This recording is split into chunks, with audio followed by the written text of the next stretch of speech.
मुस्लिमों के लिए मक्का मदीना जन्नत का दरवाजा माना जाता है।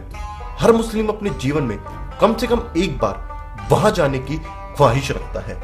कहा जाता है कि वहां पर कुछ हिंदू रीति रिवाजों का पालन किया जाता है, तो कुछ लोग कहते हैं कि वहां भगवान शिव को कैद किया हुआ है। आइए जानते हैं मुस्लिमों के धार्मिक स्थल मक्का मदीना के बारे में। नमस्कार दोस्तों, मैं हूं खुशहाल राव और आप देख रहे हैं प्राचीन रहस्य। आज के इस एपिसोड में हम बात करेंगे मक्का मदीना से जुड़े कुछ रहस्यमय तथ्यों के बारे में। इस वीडियो या चैनल का उद्देश्य किसी भी धर्म, धार्मिक भावनाओं, विचार, जाति, वर्ग, समुदाय या व्यक्ति की भावनाओं को ठेस पहुंचाना नहीं है। यह वीडियो प्रख्यात प्रसिद्ध धर्म विशेषज्ञों से मिली जानकारी के आधार पर बनाया गया है। मक्का की आधारशिला आज से लगभग 1400 वर्ष पूर्व मोहम्मद पैगंबर साहब के द्वारा की गई थी। यह बाहर से देखने में एक चौकोर कमरा नुमा इमारत दिखाई देती है, जिस पर काला लिफाफा चढ़ा हुआ है। इसके चारों तरफ मस्जिद बनी हुई है, जिसमें हज के लिए आने वाले मुस्लिम जायरीन अल्लाह की इबादत करते हैं और अपने गुनाहों के लिए माफी मांगते हैं। आइए बात कर लेते हैं कड़वे सच के बारे में। संपूर्ण विश्व क्या, भारत के लोग ही यह कटु सत्य स्वीकार नहीं कर सकते कि इस्लाम ने हिंदू की आस्था माने जाने वाले असंख्य मंदिर तोड़े हैं और उनके स्थान पर उसी मंदिर के अवशेष से मस्जिदों का निर्माण करवाया।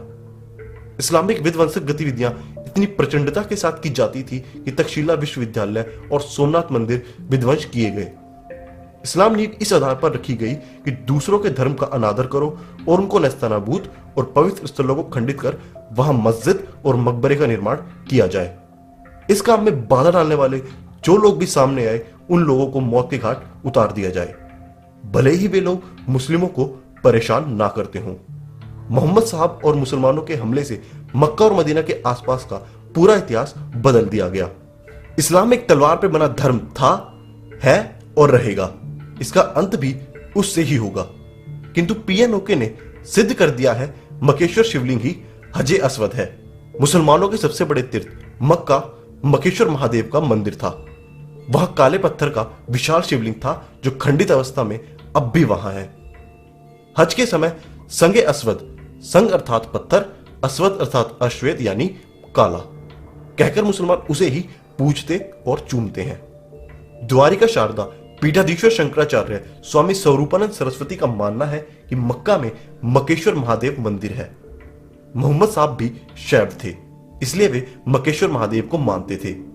एक बार वहां लोगों ने बुद्ध की प्रतिमा लगा दी। वह इसके बहुत विरोधी थे।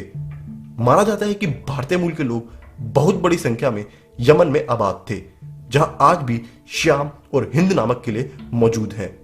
विद्वानों के अनुसार सऊदी अरब में मक्का में जो काबा है, वहां कभी प्राचीन में मुक्तेश्वर नामक एक शिवलिंग था, जिसे बाद में मकेश्वर कहा जाने लगा।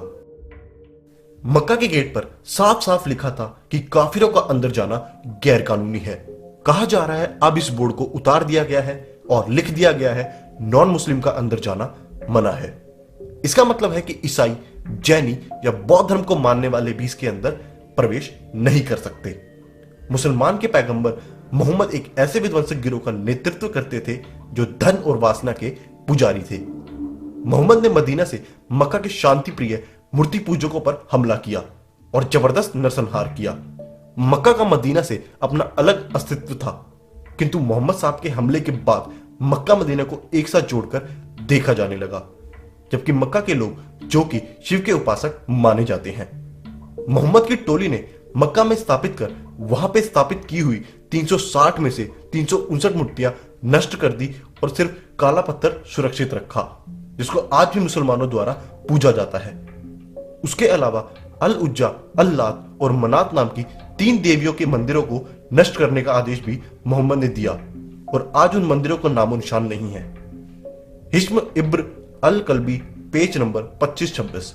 इतिहास में यह किसी हिंदू मंदिर पर सबसे पहला इस्लामिक आतंकवादी हमला था। उस काले पत्थर की तरफ आज भी मुस्लिम श्रद्धालु अपना शीश झुकाते हैं। किसी हिंदू पूजा के दौरान बिना सिला हुआ वस्त्र या धोती पहनते हैं। उसी तरह हज के दौरान भी बिना सिला हुआ सफेद सूती कपड़ा ही पहना जाता है। जिस प्रकार हिंदुओं की मान्यता होती है कि गंगा का पानी शुद्ध होता है, ठीक उसी प्रकार मुस्लिम भी अबे जमजम के पानी को पाक मानते हैं।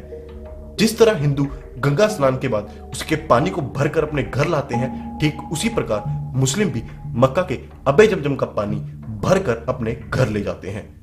यह भी एक समानता है कि गंगा को मुस्लिम भी पाक मानते हैं और इसकी आराधना किसी न किसी रूप में जरूर करते हैं। प्रख्यात प्रसिद्ध इतिहासकार स्वर्गीय पीएन ओके ने अपनी पुस्तक वैदिक विश्व राष्ट्र का इतिहास में समझाया है कि मक्का और उस इलाके में इस्लाम के आने से पहले मूर्ति पूजा होती थी। हिंदू देवी देवताओं के मंदिर थे। गहन रिसर्च के बाद उन्होंने यह भी दावा किया कि काबा में भगवान शिव का ज्योतिर्लिंग है। पैगंबर मोहम्मद ने हमला कर मक्का की मूर्तियां तोड़ी थी। यूनान और भारत में बहुतायत में मूर्ति पूजा की जाती रही है। पूर्व में इन दोनों ही देशों की सभ्यताओं का दूरस्थ इलाकों पर प्रभाव था।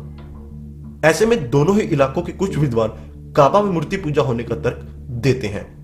हज करने वाले लोग काबा के पूर्वी कोने पर जड़े हुए एक काले पत्थर के दर्शन को पवित्र मानते हैं, जो कि हिंदुओं का पवित्र शिवलिंग है। वास्तव में इस्लाम से पहले मिडिल ईस्ट में पीगन जनजाति रहती थी और वह हिंदी रीति रिवाजों को ही मानती थी। एक प्रसिद्ध मान्यता के अनुसार है कि काबा में पवित्र गंगा है, जिसका निर्माण महापंडित रावण ने किया था। रावण शिव भक्त था। वह शिव के साथ गंगा और चंद्रमा के महात्म को समझता था और यह जानता था कभी शिव को गंगा से अलग नहीं किया जा सकता।